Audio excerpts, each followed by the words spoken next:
श्रीमती भावना अनिल गिरासे यांच्या 48व्या वाढदिवसानिमित्त शुभेच्छांचा वर्षाव।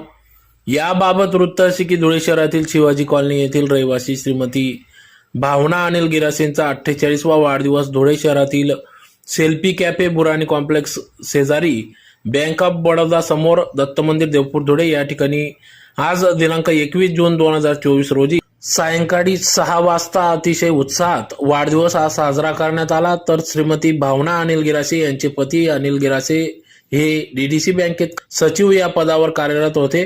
तर ते दिनांक 12 मार्च 2008 रोजी त्यांचे निधन झाल्यानंतर श्रीमती भावना गिरासे या खचून न जाता त्यांनी आपल्या मुलांच्या उदरनिर्वाहासाठी स्वतः अंगणवाडी सेविकेच्या माध्यमातून गेल्या अनेक वर्षापासून ते कार्यरत आहेत। त्यांना 2 मुले असून मुलगा सत्यविजय गिरासे याचे MBA शिक्षण केले, त्याचबरोबर